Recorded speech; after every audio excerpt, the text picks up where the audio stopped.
what happened? How did we get this association thinking that it's real, that it's mutual funds, stocks, and bonds? The reason for that is the biggest financial institutions in the U.S. made their money off stocks, bonds, mutual funds.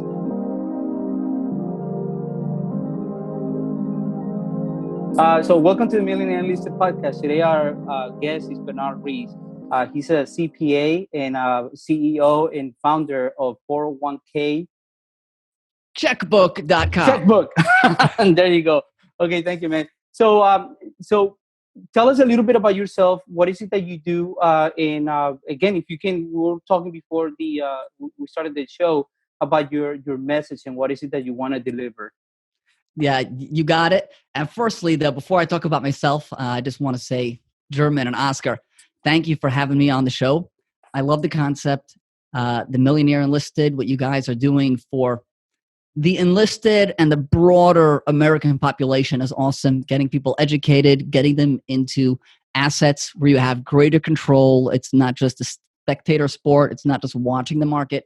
You can actually control. You can get cash flow. So it's awesome. Thank you. Thank you, man. Thank you for coming on. And about me. So I'm a CPA, but that's just a title. It's really, I've got a passion for taxes, for analysis, for financial strategy, and for helping people. And I try to bring those all together in the way I deliver tax services with a focus on really setting people up for success optimally and strategically. It's not about just the paperwork, getting a return filed, getting an account set up, getting entities structured. It's really about thinking what's right for you and for you and for you, because everybody's different. And it should be tailored to your profile. Got it. Amazing. So in regards to, let's say, tailoring, right? And you're very, you like the structure and very analytical and also very strategic, right? From what I've heard from different podcasts from you. And let's say we're talking to the neighbor, right? Let's say we're talking to the doctor. Let's say we're talking to all these people that are sitting on different investment vehicles, retirement accounts, and all that stuff. How can one strategically explain to these people, hey, we have, or you have this product that you can utilize to invest in assets like real estate? So there are a couple things that you need to do when you approach this. The first thing is you got to shatter some myths, right? There's certain barriers there where you got to get their ears open. People are so used to thinking about and associating 401k and IRA with mutual funds that you just got to break that myth. And after that, you can talk strategically. So the first thing is, let's just shatter that myth. Tax code is not there to help mutual and fund companies. Tax code is there to incentivize us to make the smartest moves for ourselves. And people ask me, does the tax code say that you can invest in IRA in real estate? It doesn't. It doesn't. But does the tax code say you can invest in IRA in mutual funds? It doesn't. It's silent. It just says put money into this account and you'll get tax benefits. Invest it and you won't pay taxes. You put the money in, you get a tax deduction. You invest it, you don't pay taxes. It doesn't say anything about investments. So in the eyes of Congress and the IRS, mutual funds and real estate and just about anything else are all equal. Congress just believes in you to make the best decisions for yourself. That's what I got to say this without politicizing it. That's really what capitalism in America is about.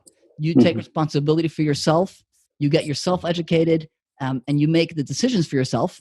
You get the rewards and the risks. So that's what it's about. There's nothing there about mutual funds or real estate because they're the same. Exactly. How does that sound? It sounds perfect. Yeah. No, and I agree with you. I think, self-responsibility, self-accountability, and figuring out how you get from point A to point B it's on you, it's on the individual, on no one else. But I wanted to ask you brought up a good point. So if the IRS doesn't say, mutual funds or real estate or what kind of investment, just that account, I haven't heard of IRAs that are, other than self-directed IRAs, that are investing into real estate. Oh, most of them are into mutual funds. Am I wrong? Am I not? Yeah. Okay. That's exactly it. So what happened here? What happened? How did we get this association thinking that it's real, that it's mutual funds, stocks, and bonds? The reason for that is the biggest financial institutions in the U.S. made their money off stocks, bonds, mutual funds, right? And so they were always trying to get your money onto their platforms where they made money because they were taking, if they're financial advisors or if they're stockbrokers. Today they call themselves advisors, but they're just really essentially the same stockbrokers. They get that commission. Exactly. So it's a commission, and now it's become AUM. They take a percentage, but it's all about controlling your money. And then in the 1970s, Congress introduced these kind of accounts, and they realized, hey, it's always a battle to get money, right? Get people to give us their money to manage. We'll tell them, hey, we've got these new accounts, IRAs, 401ks, put your money in these accounts because you get a tax deduction. Once the money is in that account, it is trapped because the money is in there. Now you should not that you cannot, but you should not withdraw it, because when you withdraw it, you got to pay all the taxes that you saved on the way in. So if you withdraw early, you get penalties. So now the money gets in there, and now people think it's trapped. And now that means these are long-term assets for the money manager. So they offer free IRAs, but are they free? No, not just free. They're not free. You're paying in the assets, right? Exactly. So the IRA, they say, is free, but it's not free. It's kind of like it was like a loss leader. Get you in the door. Now your money's trapped. It's locked up. And now we can sit in this for 40 years and charge fees, commissions, trading fees, trailers, 12B1s, fees, hidden fees, all sorts of stuff that you don't even see. It's almost impossible to decipher and figure out exactly what you're paying. So they dominated the space. And that space is also, it's really almost easy for them. The IRA to manage at that end is really easy because you go out and you buy a mutual fund, or you buy a share of stock in a company that's publicly traded. Is there somebody out there, somebody in office that's taking out the stock certificate and saying, oh, figure out this used to belong to Oscar. All right, now let's cross this out and say now it belongs to German. It's all automated, right? So it's very scalable. They invest in some infrastructure, and then those IRAs run themselves. It's automated, and they're making the money on the fees. Now, that's why we got this association, thinking like it's almost 401k is synonymous with mutual funds and stocks. But it's a mistake. It's not supposed to be that way. Okay. Got you. So are there any out there that do specifically real estate? Or no? So here's what happens. Now that another industry emerged kind of alongside the Wall Street brokerage house IRAs, an industry in where they actually administer IRAs. And let's focus for a moment. There's so many different account types that can be self-directed, but for the moment, let's focus on IRAs. So there's certain things that an IRA custodian is supposed to do. They got some IRS reporting you got to do. You've got to track the assets. Well, if you want to do private investments that are not publicly traded, so you have to go to kind of an independent, self-directed custodian that doesn't sell investments. They're actually in the business of providing a service. And the service that they provide is holding IRA assets and doing the IRS reporting and tracking that. So you go to that kind of other alternative space where they don't have brokerage platforms. They charge a fee. Over there, it's not free, right? Because there's actually, if you want to buy into a Millionaire Enlisted syndication, you can't trade that on an automated platform. You've got to go to a custodian. Somebody's got to actually do the paperwork. Somebody's got to review the paperwork. It's very manual. So there are IRA custodians that focus on that, and they charge fees for this service. Wow. Got it. That's now, how does that sound? Yeah, that's eye-opening. Yeah. So what happened, ironically, so my focus in this space is one thing is eliminating kind of the manual side of it. So again, there are many account types, and a self-directed IRA is not necessarily the best account type for every person to use. So part of the service is we kind of help people figure out, all right, we can do a QRP, we can do a 401k, we can do IRA, what's going to be the best for you. But another thing that we do is an IRA's got to have a custodian. It's in the tax code. So for those people that we decide that we're going to go an IRA route, so we've got the custodian relationships, but more than that, we marginalize the custodian. So we take a very manual process, and that can also be very expensive because figure this, they're charging fees every time they get a piece of paperwork. They got to do something, there's a fee. They're charging fees, and rightfully so, because they're actually doing work to run these accounts. So we set up structures where you get the money in a bank account and you kind of put the custodian in the back seat and forget about them. So your fees go way down and you get the greatest flexibility. But on the side of fees, what I think is important to say, because like people are surprised, hey, my IRA at Schwab was free, and these guys want to charge me money. I never got IRAs are supposed to be free. So interestingly enough, when you understand the structure of the industry, it becomes really obvious why these custodians charge fees and why there are fees in this space. But even more than that, you're usually saving money. So I'll have people call me up and, Bernard, okay, we're getting started in the account. And they're like, why am I paying this? And I'm like, 1 second, how much money are you going to be moving into this account? Oh, you're moving in 300 grand. Okay, let's calculate how much you were paying annually on that 300 grand to your financial advisor and brokerage custodian, right? And between all the fees you're looking, they were paying, and it's going to range by the individual depending exactly how they're set up.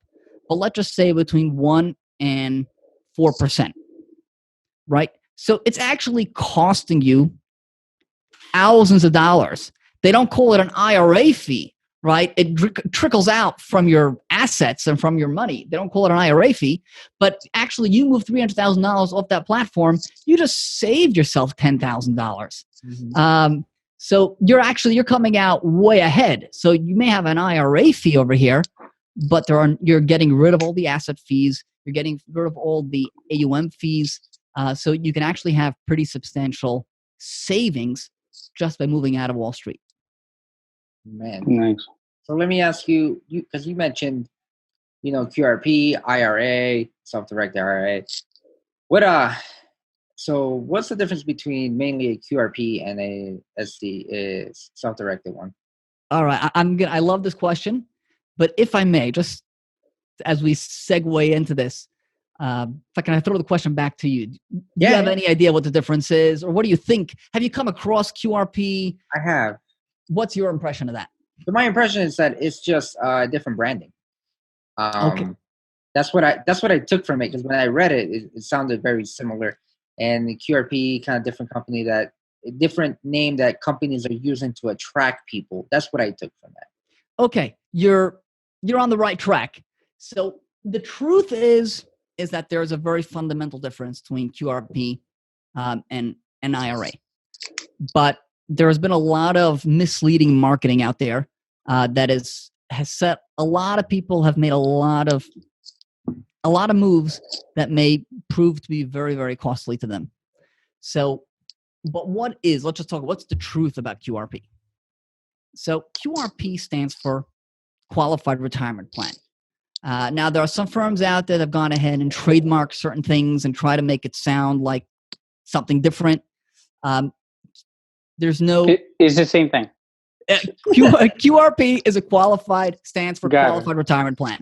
In the retirement and tax industry, anybody that's in the know knows QRP stands for Qualified Retirement Plan. Now, the problem with saying QRP is that QRP actually includes about 18 different account types, potentially. It's just an entire group of retirement plans that fall under the category of qualified retirement plans. So you can have a qualified retirement plan that's a profit-sharing plan. It can be a 401k plan. It can be what used to be called a KEO plan. It can be a cash balance plan.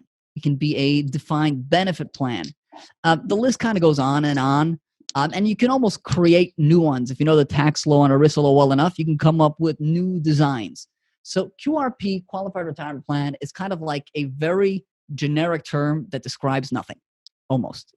That's the best ones, man. That's the best, because that means you gotta leave it or do whatever you want. And here's the thing: to have now running QRPs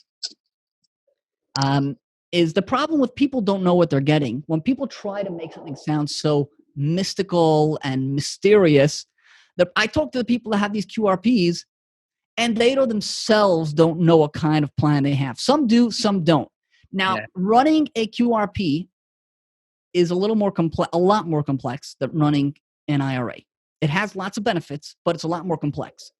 As you can imagine, if people are calling me saying, "Hey, Bernard, I've got this thing." I'm not going to use the brand name that they happen to have. And I'm like, "Okay, so what kind of plan do you think you have?" And they're like, "I don't know." Well, do you think they have a prayer of being compliant and running it correctly? If this thing is so mysterious, they don't even know what it is. So it's let's talk about what it really is and strip away some of these layers. So QRP stands for Qualified Retirement Plan, and it includes this really broad group of plans. And let's contrast that with IRA, and then if we've got the time, you guys want to take the deep dive, we can take the deeper dive. So self-directed IRAs is also another group of retirement plans. IRA stands for Individual Retirement Arrangement, and QRP stands for Qualified Retirement Plan. The key to IRA is individual. So IRAs get tied to individuals, but of course within IRAs, you've got Roth IRAs, traditional IRAs, simple IRAs, SEP IRAs. There used to be something called a SAR-SEP. So these are just umbrella groups. Now, within the IRA world, the key things I'd like to focus on is the Roth IRA and traditional IRA. There is no such thing as, technically speaking, a self-directed IRA. If you go look into the tax code for self-directed IRA, are you going to find anything about it? Man, you're the tax pro. If you tell me no, then no. I've never looked at the tax code, so I can't tell you that. But I believe you. Yeah, okay. Of course not. Because, again, the tax code just says, hey, to create this kind of account, it says nothing about investments. So there's no special type of IRA that the tax code creates called a self-directed IRA. From the perspective of the tax code, every IRA is self-directed. If you decided to give your money to a company or a stockbroker that locks it up, that's on you, man. There's no special kind of IRA that you need that's a special self-directed IRA. But if you go to a company like Schwab or Fidelity, wonderful companies, if that's what you want to limit yourself to, they're going to say, hey, all you can invest in is the stuff we can sell you. So you got to go to a self-directed company that has nothing to sell you other than the account. So that's the IRA. Now, QRP, these are accounts that are created for businesses. The most popular type of QRP for investing in real estate is going to be a QRP for an owner-only business. Now, yes, I'll clarify a bit. Have you ever heard the term solo 401k? No. Okay.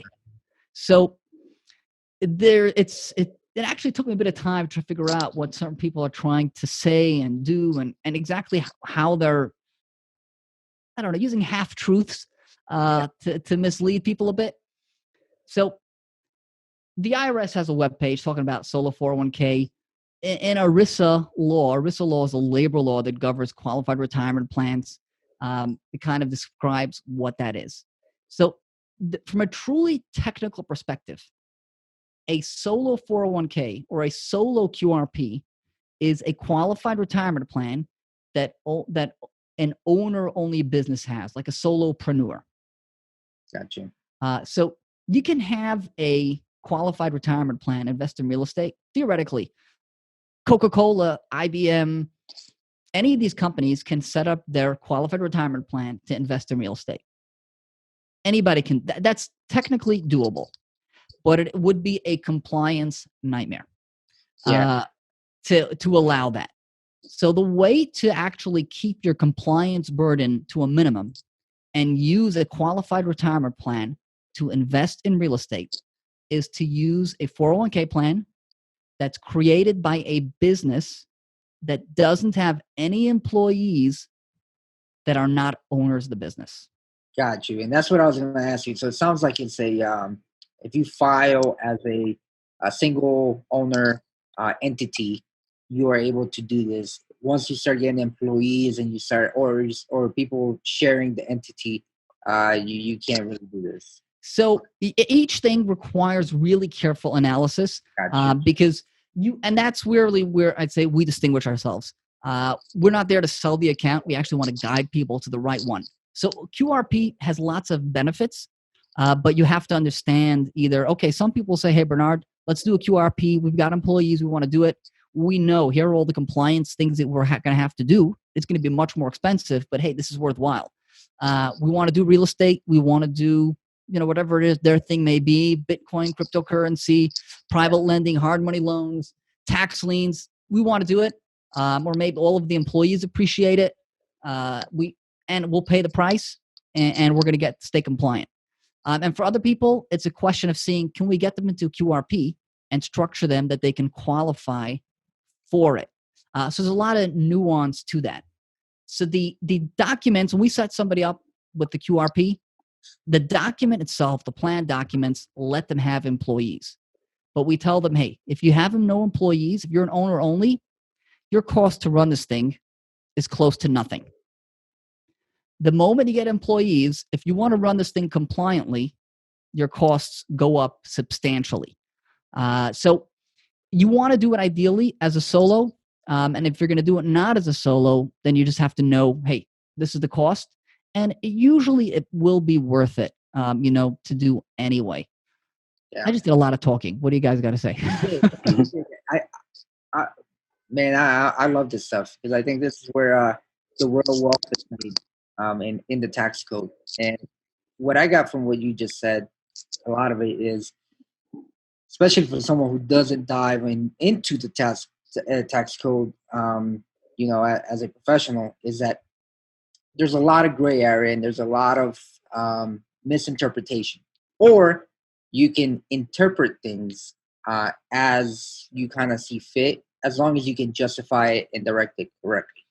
Which I love, because in the military, if something has taught me is that if it doesn't say no and you can justify it, you can do it. And you just have to make it work. Now, if something goes wrong, you better justify it, right? So it's the IRS. You better make sure you're in line. But if it doesn't say you can't do it, I mean, you got to kind of work it in and make it happen. So from what I got is, if I have $300,000, I can go ahead and contact you, say, hey, Bernard, I want to find the best investment, best account for me to invest, whether it's purchasing something.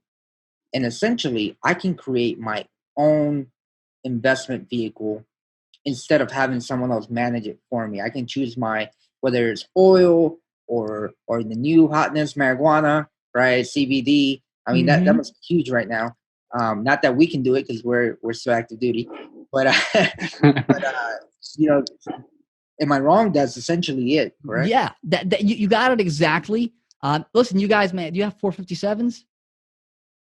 If you have, right? There are government retirement accounts. The TSP. TSP, yeah, exactly. Yeah. Right. So that money can be leveraged for all this stuff. But I think it's important to know about tax code is, you're right, there's a lot of gray, but there's a lot of black and white as well. And the biggest mistake I think you see is people saying, hey, there's gray, you can just interpret it whatever you want. No, you got to know where the black is, you got to know where the white is, and you got to know all the shades of gray. And so people make mistakes when they see, oh, yeah, a tax code, you can justify anything. And here's the thing also. It doesn't really matter that much what you think or even what I think, right? Yeah. Because for most of us, what matters is what the IRS thinks. Yeah. So it's true, there's something called taking a tax position, right? The IRS is not the final, they don't write tax code, right? They're more or less the enforcers. Mhm. And they can take a position and you can fight them and beat them, right? But it's not a fight that any one of us wants to have. So for the average American and even the non-average American, if they come knocking on your door, you're just going to roll over and do what they say. So it's really about what they think. And people, a real tax position is something that is well thought out, based on the tax code, on a thorough analysis. And there are people out there that are selling these accounts as if they invented something, created something, and I test these people sometimes, right? Let's look at the custodian side, right? So I get people calling me all the time, Bernard, I got this account from company ABC. I got this question. And I'll tell them, 1 second, did you call that company? They should be helping you with this. And they're like, no, they can't help me. And like, I should have told me about it. I didn't know about this up front. So the other thing is I get that perspective, but also I'm not a custodian. So let's say I'll set things up. I have custodian relationships. I know, work closely with the inside staff. I can get what I want at custodians. I get pricing and get service. But when I work with IRAs, ultimately it's my custodian relationships, and I test the custodians. So we'll get in touch with the custodian. There are about 50 custodians in this space, and we'll say, okay, I want to do this X, Y, Z with my retirement money, and I don't want to tell the kind of answers we get, right? It's just, sure, you can do that. Like, there's no way you can do that. But again, the people that are answering the phones, the people that run these things, they're wonderful people, client service. They're not tax people. They do the paperwork and they move on. The fine print always says, we're not responsible for anything. And then they end up getting a lot of surprises. So my overall message to people is, you definitely should get a self-directed account. It's kind of a no-brainer. It opens up new worlds of opportunity for wealth creation, for investment, for stability. But don't go out there and buy a piece of paper. Make sure to get it set up in a way that's optimal, because you can make mistakes that you can't undo. Get it set up correctly from the get-go. Get the support. Work with somebody that's reputable. And if something sounds a little like too many buzzwords and too slick in the marketing, and the people behind it don't have any real tax or legal credentials, there's an expression that people should know. It's caveat emptor. That's Greek or Latin for let the buyer beware. So you got to watch out. It's all, when you get into the self-directed space, it's all about taking responsibility for yourself. That's really what it is. It's the opportunity to put yourself in the driver's seat, to pick your investments with total freedom and flexibility. You don't want to make a wrong move at the get-go. Get the rewards by doing it right. So let me ask you this, since you're now talking about self-directed, in regards to most of the listeners and most of the people that we're talking to, right, trying to do the syndication, and yes, people that come to us and they tell us, hey, I wanna invest with you guys, but I have an IRA. I don't even know how to take it out, or I'm afraid to take it out. What is the process to that? Or is it transferring their IRAs to a self-directed? So it's going to depend. I know you hate this answer. Yeah. Go for it. People love to make things oversimplify. It makes things really easy to sell and to get people set up and move on. But it's going to really vary. The first step is to analyze what kind of account is going to be best for them. So it is true that the money is going to have to move from wherever it currently is, because their current custodian, brokerage, financial advisor is not going to let you do what they want. The IRS says, the tax code says, there's nothing that restricts them from saying you can't do ABC. The IRS may allow it, but if you're with us, you can't do it. So it's going to have to be moved. But the question is, where to? It is true that there are many benefits to doing a QRP, and we set these up for people. But for the people that a QRP is a bad move, is the wrong move, it's a mistake. So the first step is to figure out, all right, what kind of account structure is going to work best, for you? And for you means you, whoever is to listen to this, we're talking to you. Yeah. Because everybody is different. So that's going to be the first step. Once we know that, we'll be able to figure out where the money should go. If it's going to stay in the IRA world, then it's going to go to another custodian. If it's going to go into the QRP world, we can probably completely bypass the custodian and it can go straight to an account that you directly control, a bank account or, actually a brokerage account. You'd be surprised. These companies, right, that sell the stocks, of course they have accounts. Well, they'll let you do whatever you want, right? Because they're happy to get whatever money they can. Yeah. So they actually have special accounts. We work with them. If you want to invest, you want to move your money into a ReSure investor account, you can still do stocks. We can still get you an account with Fidelity, Schwab, E-Trade, TD Ameritrade. And inside of our accounts, you can, if people come to us, I'm at E-Trade and I don't want to give up I want to have some stocks on the side. I want to be diversified. I don't want to put it all into real estate. Like, hey, that's awesome. We can create another account for you at E-Trade, exactly where you're at. And you'll be able to invest in stocks in that account. And guess what? You'll be able to write checks from that account as well. Because you're going to be outside. You're not going to use an E-Trade 401k or IRA. You're going to use our account. We're going to be the ones setting up the IRA or 401k piece. And then you're just going to use them to hold your money as brokerage and as your bank almost. So where the money is going to go is going to depend the kind of account that we set up. If we do the IRA side, then people that work with ReSure are actually, there's going to be another step. What we do is we're going to set them up with an IRA custodian. And then from there, the money is going to go to a business checking account. So we're going to set up an entity inside of the IRA. And we're going to tell the custodian, listen, we don't want to deal with you every time we want to do an investment. We don't want to pay you asset-based fees. We don't want to have to wait 3 weeks for you to process our paperwork and then to kick it back and say, oh, you forgot to initial page 13 of 49 of these documents. Re-sign it, send it back in, and come back again in 3 weeks. At which time you've missed your deal funding, or you can pay $300 expedite fee, right? That's kind of how it works in that space. So we say, hey, we're creating an entity. We're going to make like a private equity investment. We're creating a new business, a new entity, and we're telling the custodian, instead of investing in Apple, we want to invest in German's business entity. Send the money to the bank account. We'll take it from there. So on the IRA side, you get the money. You end up with total control, but the money has to pass through a custodian. QRP side, just cut the custodian out completely. Got it. Oh, that's amazing. All right. That's amazing. Listen, we've just scratched the surface. Oh, no. Yeah. I believe me, I spent 2 days listening to everything that you say, everything that you explain. And it's like, wow. And everywhere you get deeper and deeper. So, and as a matter of fact, one of the things that I heard you was the analogy about the restaurants. Yes. And I loved it. I thought it was simplistic, but talking about restaurants, right?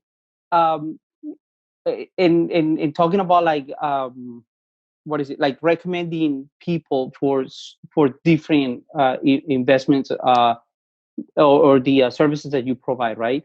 What type of investor, just in general, right, would be the perfect ideal for like a QRP?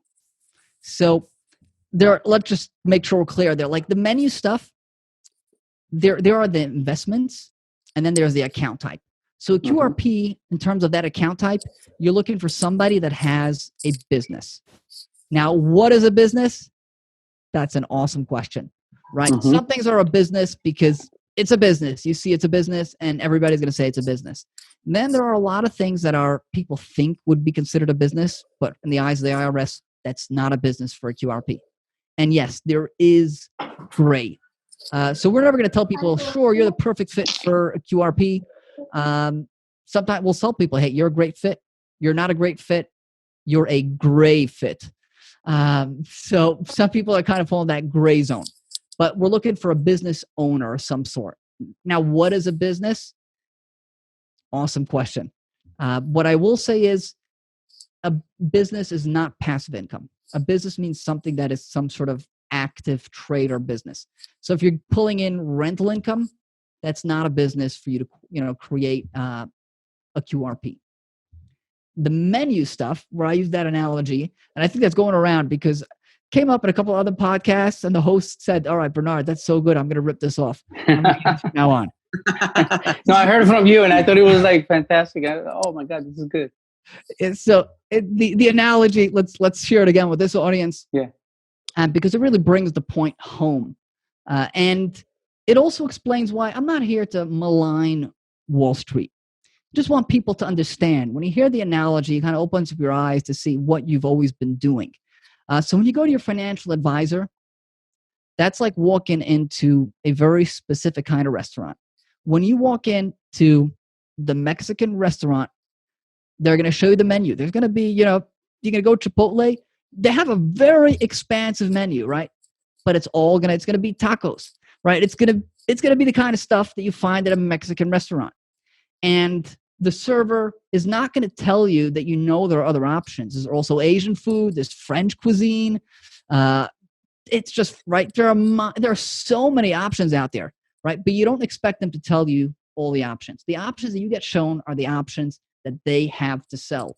If you want to know all the options in the neighborhood, walk around the block, see, you're going to find all sorts of stuff around, but you got to see everything and then make your choice. What's happening here is people are going to financial advisors and thinking they're seeing all the options. You're not. You're just getting their menu. They have a very specific menu, and that menu is created by the financial institutions that they represent. They're just salespeople. They're just waiters, servers for big financial institutions. They're working in a restaurant. All you're going to see is that menu. You can imagine how things would turn out for them if they swapped out another menu. If you walked into McDonald's and somebody behind the counter said, here's the Burger King menu, right? He's not going to last very long.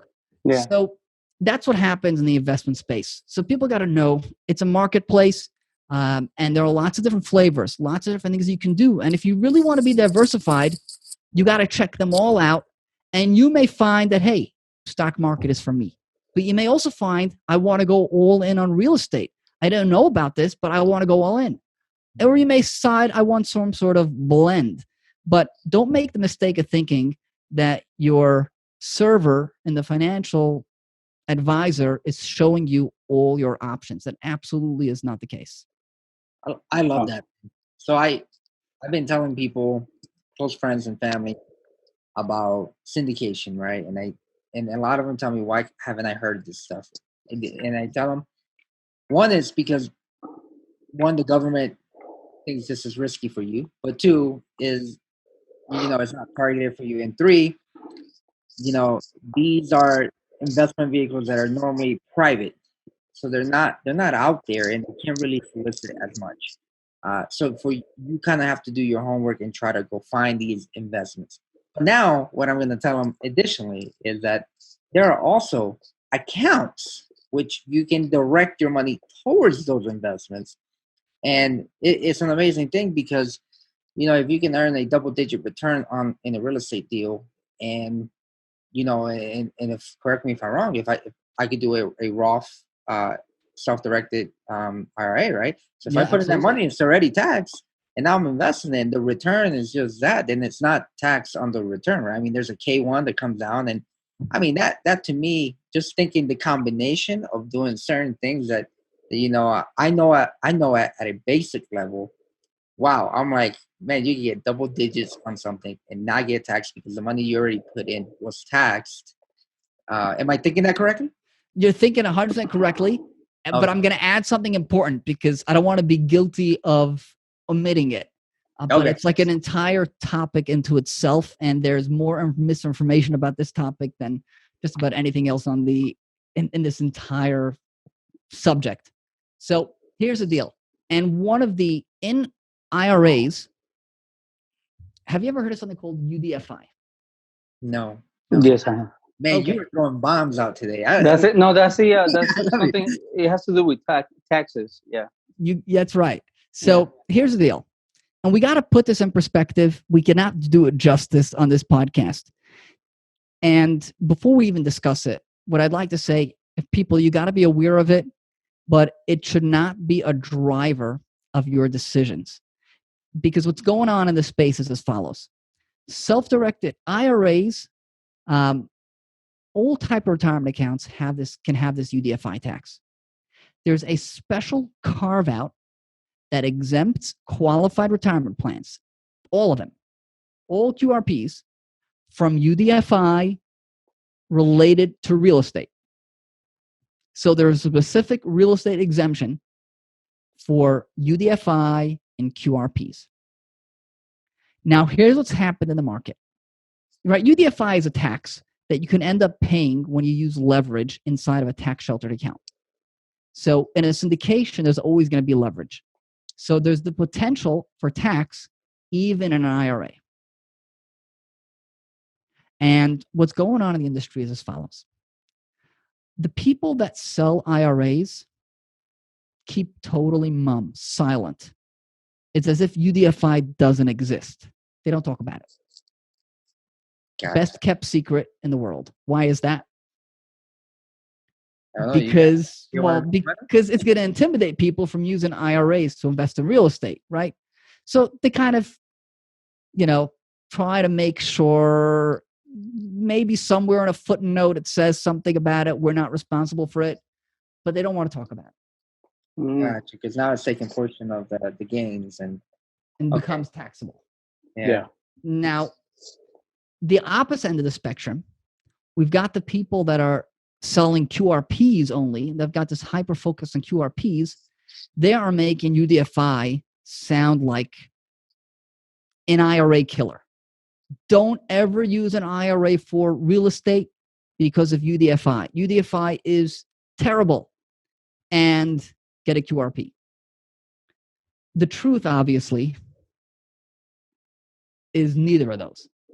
I like the suspense. So it just all depends then.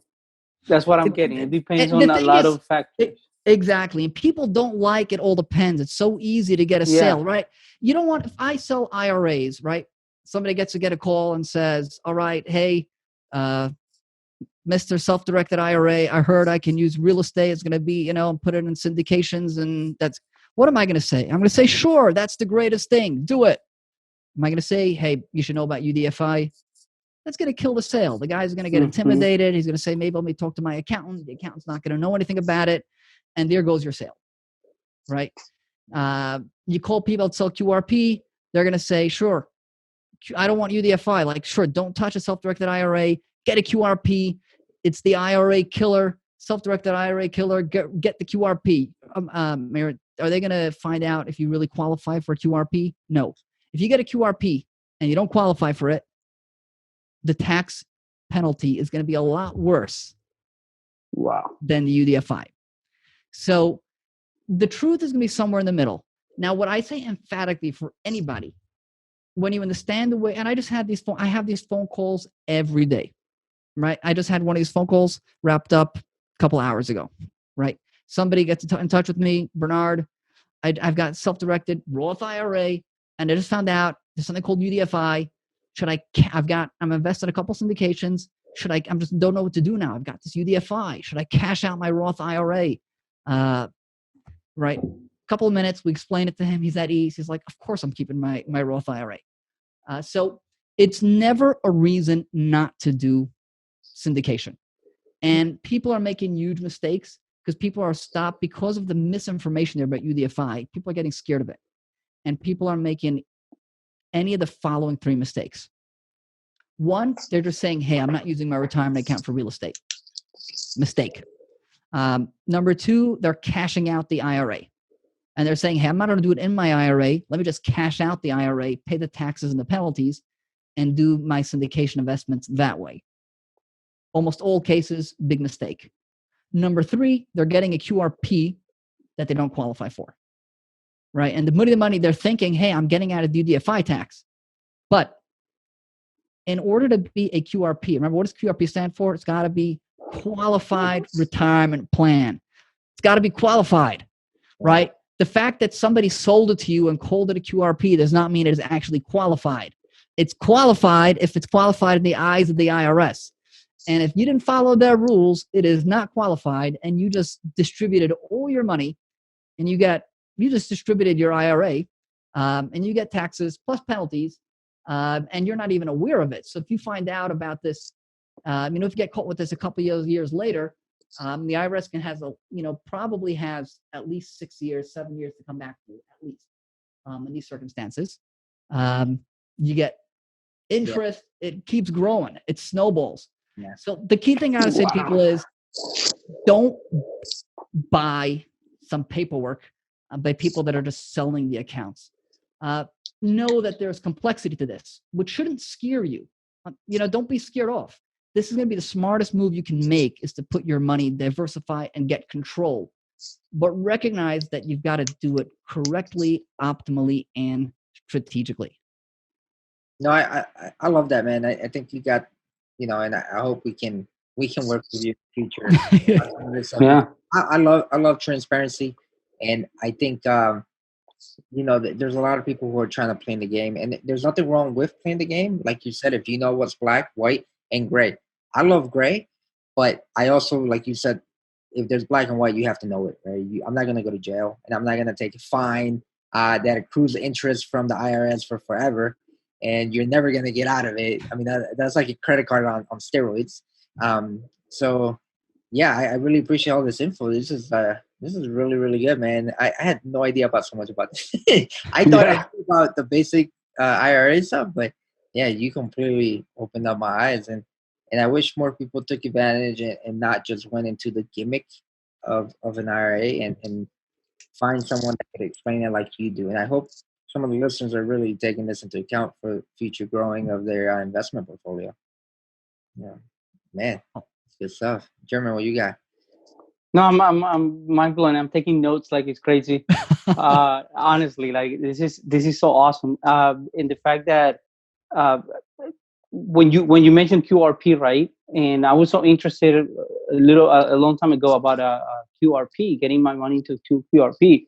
But now that you mentioned, it's like, well, it's qualified. You have to qualify into that. And that was my next question. It's like, okay, so now it's not just buying a QRP, going into QRP, transferring your money to QRP. How does one qualify into a QRP? Right. So qualified retirement plan. Yeah. This is the absolutely probably most complex area of law. So we got into a more complex subject. But I'll simplify it here. I'll simplify it. It's in qualified retirement plans, you've got two sets of laws that govern this. Tax law, and if you want to be really technical, that's Title 26 of the U.S. Code, right? The U.S. Code, that's the code of laws. I don't wish upon anybody ever having to see it. I happen to enjoy it, but for most people, it's nothing you ever want to look at, right? And then you've got labor law, and that's Title 29. And inside of a labor law is something called ERISA. And that is like the landmark act that really governs all qualified retirement plans. So you've got labor law and tax law. So this is really heavy duty stuff. So to qualify, if you really try to go through what makes a qualified retirement plan, we'll probably spend weeks talking about that, literally. Okay. Right? So it's more about when most of the stuff, when we set up a qualified retirement plan, you don't got to sweat the little details.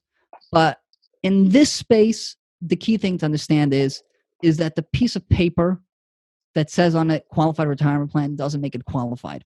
It actually has to, the document, obviously, it starts with a plan document. That's where it starts. That's where an IRA starts. It all starts with a piece of paper that you sign, but the piece of paper has to be compliant. But then, more importantly, you have to be somebody that qualifies for the plan, and you have to run the plan in a way that is compliant. So the way to sidestep all the complexity is to set up the QRP for an owner-only business, like we said before. So to qualify, the first step of qualifying to set up a QRP is having a business. That's number one. Then if you have that, you qualify for qualified retirement plan. But now the next question is going to be, all right, should I get one? And that's going to depend on a couple different factors. And so and it gets easier if you're what we call an owner-only business, then the labor law says that more or less all the complexity of the law doesn't apply, because all the complexity is there to protect employees. Congress said, hey, we created these accounts. You know what? We created them as a benefit to employees. But they were concerned that the owner of the business, and the one who's probably making the big bucks, right?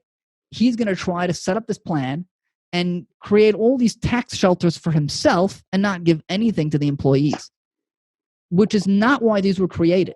These were created for the benefit of employees. That's the name of the game.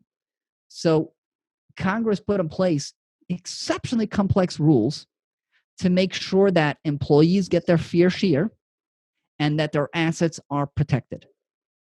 Now, Congress also went out and said, hey, if you're a business owner, you're an entrepreneur, and you don't have any employees, we'll still let you have a qualified retirement plan.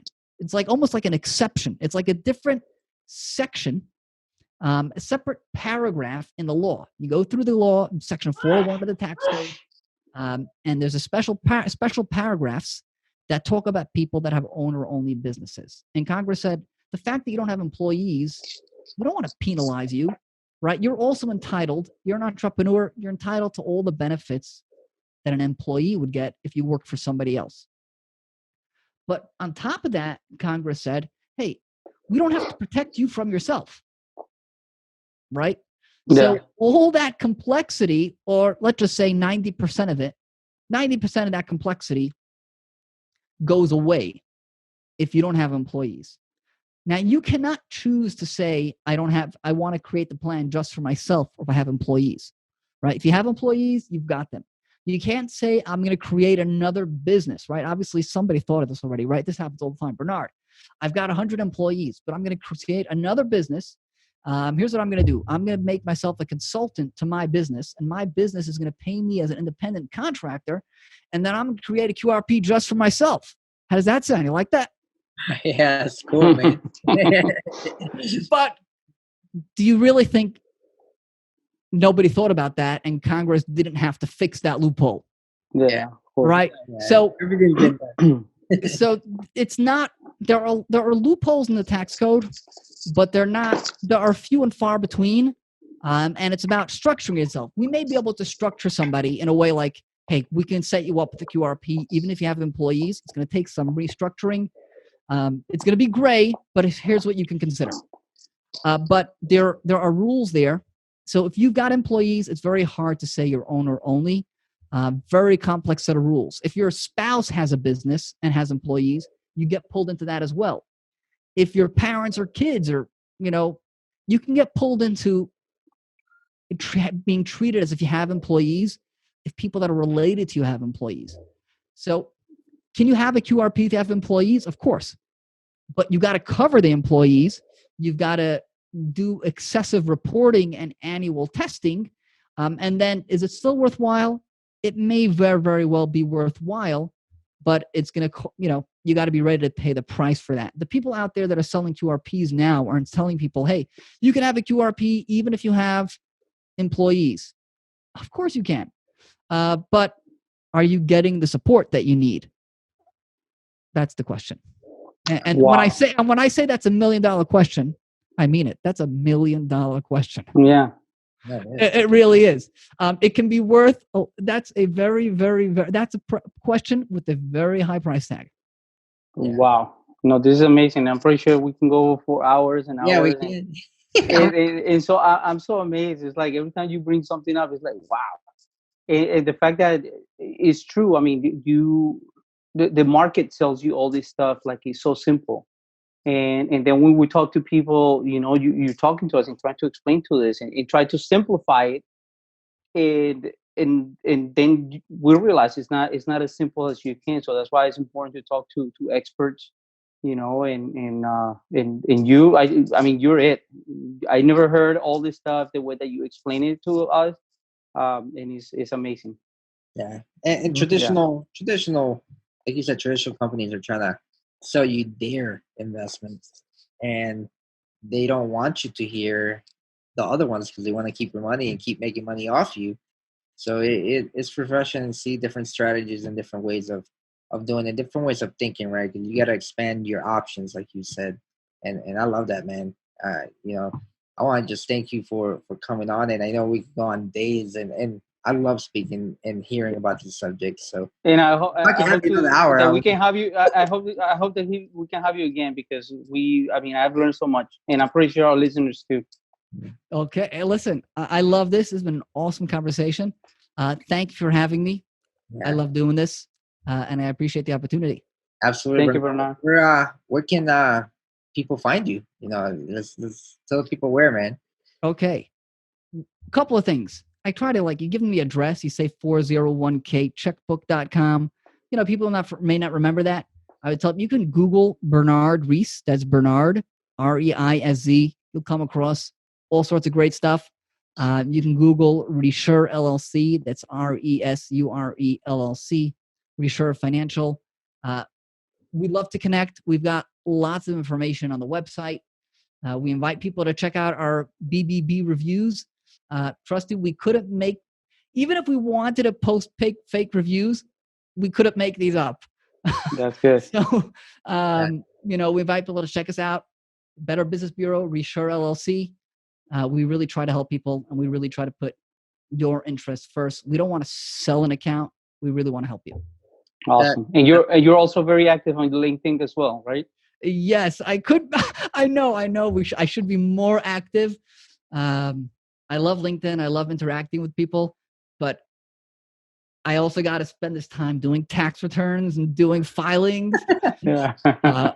So I'm actually probably more active on LinkedIn than I should be, because you're really productive. You got to go out there and you want to get these filings done, and you got to just block everything out. Say, okay, couple of hours now, not touching anything. No Facebook, no LinkedIn. And then I get this notification. Oh, you were just tagged on LinkedIn. You were just mentioned. And what do you think I do? Spent 30 minutes on that. And then type up a reply. Yeah. Yeah. Well, Bernard, thank you. Appreciated your time. For our listeners, if you like what you hear, hit the subscribe button, leave a review, and ask any questions if you have any. Appreciate it. All right. Thank you again, Bernard. All the best, man.